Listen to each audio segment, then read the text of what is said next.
আর সকাল থেকেই দেখা যাচ্ছে একেবারে ফুল অন অ্যাকশন মোডে নেমে পড়েছে ইডি। পুরো নিয়োগ দুর্নীতিতে ফের তেড়ে ফুড়ে ইডির অভিযান।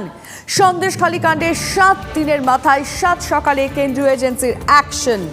দমকল মন্ত্রী সুজিত বসুর লেকটাউনের 2টি বাড়িতে, বড়নগরে বিধায়ক তাপস রায়ের বউবাজারের বিবি গাঙ্গুলি স্ট্রিটের বাড়িতে এবং 2014 সালে দক্ষিণ দমদম পৌরসভার ভাইস চেয়ারম্যান ছিলেন সুজিত। 2014 থেকে 2016 সালের পুরো নিয়োগ দুর্নীতির তদন্ত করতেই ইডির অভিযান বলে সূত্রে খবর।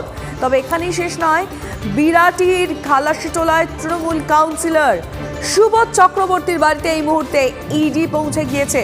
চলুন, আমাদের 3 প্রতিনিধি এই মুহূর্তে আমাদের সঙ্গে রয়েছে 3 জায়গা থেকে। আমাদের প্রতিনিধিদের সঙ্গে কথা বলবো এবং জানবো এই মন্ত্রীদের বাড়িতে এবং এই মুহূর্তে দাঁড়িয়ে এই তৃণমূল কাউন্সিলরের বাড়িতেও কি চলছে। সোমা রয়েছে আমার সঙ্গে, আমি দেখতে পাচ্ছি সুশোভন রয়েছে আমাদের সঙ্গে এবং আমাদের সঙ্গে রয়েছে সুচরিতা। আমি বিরাটিতে চলে যাব এবং সোমার কাছ থেকে জানতে চাইবো এই মুহূর্তে ঠিক কি হচ্ছে, কি চলছে সেখানে, কখন কেন্দ্রীয় এজেন্সির আধিকারিকরা পৌঁছলো এবং এখন ভিতরে কি চলছে। সোমা, আজকে সকাল 6:30টার সময় ইডি তদন্তকারী আধিকারিকেরা তারা কিন্তু সুবোধ চক্রবর্তীর বাড়িতে এসেছেন। 1.5 ঘন্টা সময় কেটে গেছে, এখনও পর্যন্ত কিন্তু ইডি তদন্তকারী আধিকারিকেরা তারা ভেতরে রয়েছেন এবং সুবোধ চক্রবর্তী তাকে জিজ্ঞাসাবাদ করছেন। পাশাপাশি কিন্তু তার পরিবারের লোকের সাথেও কথা বলবেন বলে কিন্তু আমরা ইডি সূত্র থেকে জানতে পাচ্ছি। এই সুবোধ চক্রবর্তী তিনি কিন্তু তার বিরুদ্ধে যে অভিযোগ রয়েছে যে তিনি যেই সময় চেয়ারম্যান ছিলেন সেই সময় কিন্তু 58 জনকে বেআইনিভাবে চাকরি পাইয়ে দেওয়া হয়েছিল এবং সেই 58 জনকে কিন্তু ইতিমধ্যেই নিজাম প্যালেসে ডেকে সিবিআই জিজ্ঞাসাবাদ করেছে। তারপরেই কিন্তু আমরা দেখলাম যে আজ সকালে একেবারে 6:30টার মধ্যেই কিন্তু ইডি তদন্তকারী আধিকারিকেরা তারা এবং সঙ্গে সিআরপিএফের যারা জওয়ান রয়েছেন তাদেরকে সঙ্গে নিয়ে কিন্তু তার বাড়িতে অতর্কিতে চলে আসেন এবং ভেতরে তল্লাশি অভিযান এবং জিজ্ঞাসাবাদ সেই পর্ব কিন্তু চলছে। তোমাকে আমি দেখাবো বাড়ির সামনে ঠিক ছবিটা দেখতেই পাচ্ছ, একেবারে সামনে সিআরপিএফ জওয়ান তারা রয়েছেন। দেখতেই পাচ্ছ জওয়ানরা কিন্তু যথেষ্ট নিরাপত্তা নিয়েই তারা এসেছেন, কারণ সন্দেশখালীর ঘটনার যাতে পুনরাবৃত্তি না হয় তার জন্যই কিন্তু দেখতে পাচ্ছ যারা জওয়ানরা দাঁড়িয়ে আছেন। মাথায় হেলমেট রয়েছেন এবং তাদের সঙ্গে যে আর্মস থাকার কথা সেগুলো রয়েছে, ঢাল রয়েছে এবং লাঠি রয়েছে এবং সুবোধ চক্রবর্তীর বাড়ি চারিদিকটাই কিন্তু সিআরপিএফের জওয়ানরা তারা ঘিরে রয়েছেন এবং আমরা দেখেছি ইডি তদন্তকারী আধিকারিকেরা তারা যখন এসেছেন তাদের হাতেও কিন্তু নথিপত্র ছিল এবং তার বিরুদ্ধে আরও একটি বড় যেটা অভিযোগ রয়েছে যে তিনি তার নিকট আত্মীয়কে কিন্তু চাকরি পাইয়ে দিয়েছেন। ব্যাংকের কাগজপত্র সহ অন্যান্য যে সমস্ত নথিপত্র সেই সমস্ত নথিপত্র দেখা হবে।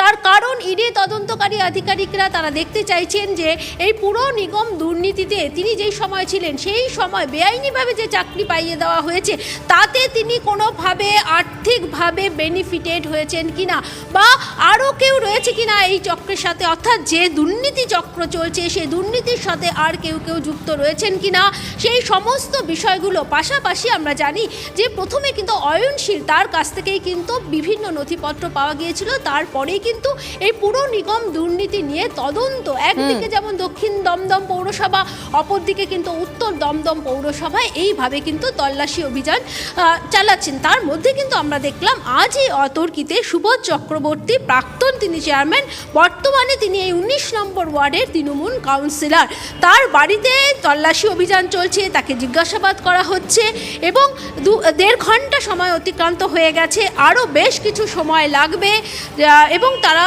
এখানে যারা রয়েছেন অর্থাৎ ইডি তদন্তকারী আমি আসবো তোমার কাছে, আমি অবশ্যই আসবো। আমরা তৃণমূল কাউন্সিলর বাড়িতে কি চলছে সেই আপডেট তোমার থেকে নেব, তার পাশাপাশি জানার চেষ্টা করব সুজিত বোসের বাড়িতে এখন কি চলছে, ঠিক কেন তার বাড়িতে কেন্দ্রীয় এজেন্সি পৌঁছলো, কিসের খোঁজে, কি জিজ্ঞাসাবাদ। আমাদের প্রতিনিধি এই মুহূর্তে রয়েছে সুশোভন, একেবারে সুজিত বোসের বাড়ির সামনে থেকে। সুশোভন, কি হচ্ছে সেখানে? দেখো, তোমাকে দেখাবো ঠিক 6:45 নাগাদ ইডির আধিকারিকরা তারা একেবারে এই বাড়ির সামনে আসে এবং তারা প্রথমে বলেন যে তারা ইডি আধিকারিক এবং তার তল্লাশি অভিযানে নেমেছেন। সেইখান থেকে দেখা যায় ঠিক তার 15 মিনিট বাদে অর্থাৎ 7টার সময় কিন্তু তাদের ভেতরে প্রবেশ করার অনুমতি দেওয়া হয়। তুমি দেখতে পাচ্ছ সুজিত বসুর এই যে বাড়ি, এই বাড়ির সামনে যেমন ইতিমধ্যেই কেন্দ্রীয় বাহিনী একেবারে বাইরে মোতায়েন রয়েছে, অন্যদিকে কিন্তু ভিতরে যেটা জানা যাচ্ছে যে সেখানে কিন্তু তল্লাশি অভিযান চালানো হচ্ছে এবং তার পাশাপাশি দেখাবো যে সুজিত বোসের ঠিক এই যে বাড়ি তোমায় দেখালাম, এই বাড়ি থেকেই ঢিলছোড়া দূরত্বে আরও একটি বাড়ি রয়েছে। ঠিক এই যে বাড়ি একেবারে শ্রীভূমি 4th লেন যে ঠিকানা, এই যে বাড়ি, এই বাড়ির সামনেও কিন্তু প্রচুর পরিমাণে কেন্দ্রীয় বাহিনী তারা যেমন মোতায়েন রয়েছে। এবং এই বাড়ির একেবারে যে সামনের দিক, তোমাকে এই বাড়ির সামনের দিক বলছি, এটা কিন্তু কেন্দ্রীয় বাহিনী মোতায়েন রয়েছে। পিছনের দিক যেটা, সেখানেও কিন্তু কেন্দ্রীয় বাহিনী মোতায়েন রয়েছে। অর্থাৎ যে কথা তুমিও বলছিলে যে একেবারে ইডির যে অভিযান তা কিন্তু একেবারে দেখা যাচ্ছে, এবং কেন্দ্রীয় বাহিনীর যে মোতায়েন তা কিন্তু সকাল থেকেই রয়েছে। যেটা জানা যাচ্ছে যে ইতিমধ্যেই যারা ইডি আধিকারিকরা তারা ভেতরে প্রবেশ করেছেন, বেশ কিছু তারা তথ্য জানতে চায়, বেশ কিছু নথি জানতে চায়, সেই নথিগুলো সংগ্রহের কাজ শুরু হয়েছে। এবং অন্যদিকে কিন্তু বাড়ির মধ্যে মূলত যে তল্লাশি, সেই তল্লাশি করে মূলত তা কী কী উদ্ধার হয় সেটা গুরুত্বপূর্ণ। তার কারণ তুমি জানো যে অয়নশীল, তার কাছ থেকে তার যে কোম্পানি, সেই কোম্পানির প্রথম হদিশ পাওয়া যায়। সেখান থেকে দেখা যায় যে বেশ কিছু জায়গায় পুরো নিয়োগ হয়েছে, এমনকি তার জন্য রেড চার্ট পর্যন্ত তৈরি ছিল।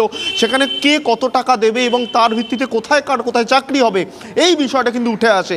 তারপরে কিন্তু তদন্ত শুরু হয়। তুমি জানো যে তদন্ত শুরু হওয়ার পরই কিন্তু অনেকজনকে জিজ্ঞাসাবাদ করা হয়, ডাকা হয়, নথি সংগ্রহ করা হয়। তারপর আজকে দেখা যাচ্ছে সকাল থেকেই সুজিত বোসের বাড়ি, তোমাকে যেমন দেখালাম, এই বাড়িতে কিন্তু এখনো পর্যন্ত কেন্দ্রীয় বাহিনী বাইরে যেমন মোতায়েন রয়েছে, একেবারে ভেতরে যে অভিযান, সেই অভিযান চলছে। প্রথম যে বাড়িটা দেখালে, যেখানে এই মুহূর্তে কেন্দ্রীয় এজেন্সির আধিকারিকরা রয়েছে, তারপরে এই বাড়িটায় কোনোভাবে তল্লাশি হতে পারে? কারণ ছবি যেটা দেখছি, কেন্দ্রীয় বাহিনী পুরো এই যে সাদা বাড়িটা যেটা দেখতে পাচ্ছি পুরোটা ঘিরে রেখেছে। একেবারেই দেখো, তোমাকে আমি আরও একবার তাহলে ভালো করে দেখানোর চেষ্টা করছি। এই যে সাদা বাড়ি তুমি যেটা বললে যে সুজিত বসু, এই যে বাড়ি, এই বাড়িতে কিন্তু অনেক নথি থাকতে পারে, সেরকমটাই অনুমান করা হচ্ছে। সেখানেও তল্লাশি হতে পারে। এবং এইখানে কিন্তু প্রচুর তুমি দেখতে পাচ্ছ বাইরে কেন্দ্রীয় বাহিনী, ভেতরে ইডি আধিকারিকরা রয়েছে। অর্থাৎ ইডি আধিকারিকরা কিন্তু একেবারে তারা কিন্তু দুভাগে ভাগ হয়ে গেছে। কিছু ইডি আধিকারিক তারা যেমন এখানে রয়েছেন, এবং অন্যদিকে আরেকটি যে তোমার বাড়ি দেখাচ্ছেন সুজিত বসুর বাড়ি, সেখানেও রয়েছে। অর্থাৎ তাদের যে তল্লাশি অভিযান বা তাদের যে নথি সংগ্রহ, সেই নথি সংগ্রহের কাজ কিন্তু ইতিমধ্যেই শুরু হয়েছে। যেটা খুব গুরুত্বপূর্ণ, এখান থেকে কি কি নথি পাওয়া গেল সেটা যেমন গুরুত্বপূর্ণ, অন্যদিকে সুজিত বসুর সঙ্গে তাদের কোনো কথা হলো কিনা, সুজিত বসু কি তথ্য দিলেন এবং সুজিত বসুর থেকে তারা কি জানতে চান, সেটা নিঃসন্দেহে গুরুত্বপূর্ণ। এবং তোমাকে আমি যে কথা বলছিলাম যে অয়নশীল, সেখান থেকে কিন্তু পুরো বিষয়টা উত্থাপন হয় এবং সেখান থেকেই জানা যায় যে কোথায় কোথায় কিভাবে চাকরি হয়েছে। তুমি জানো বেশ কয়েকজনকে ডাকা পর্যন্ত হয়েছিল, যেখানে জিজ্ঞাসাবাদ করা হয়েছে, নথি সংগ্রহ হয়েছে। সেই জায়গা থেকে কিন্তু এই অভিযান ইডির তরফ থেকে গুরুত্বপূর্ণ। এবং তোমাকে আরেকটা জিনিস বলে রাখি যে যেহেতু তুমি জানো যে ঠিক আগের শুক্রবার সন্দেশখালীতে যে ঘটনা ঘটেছিল, সেই ঘটনার পরেই কিন্তু আমরা জানতাম যে কেন্দ্রীয় বাহিনী কিন্তু আগে থেকে প্রস্তুত থাকছিল। সেই জন্য আজকে সকালবেলা যে অভিযান, সেই অভিযানে তুমি দেখতে পাচ্ছ তাদের হাতে যেমন লাঠি আছে, একেবারে যে ঢাল, সেই ঢাল রয়েছে, অন্যদিকে তাদের মাথায় টুপি সেটা রয়েছে। কিছু কিছু কেন্দ্রীয় বাহিনীর কাছে কিন্তু তারা আগের থেকে অনেকটা বেশি সচেতন এই বিষয়। সন্দেশখালীর ঘটনার পর কেন্দ্রীয় বাহিনীর মধ্যে কিন্তু কোথাও গিয়ে যে প্রোটেকশনের বিষয় সেটা খানিকটা বেশি বাড়ানো হয়েছে।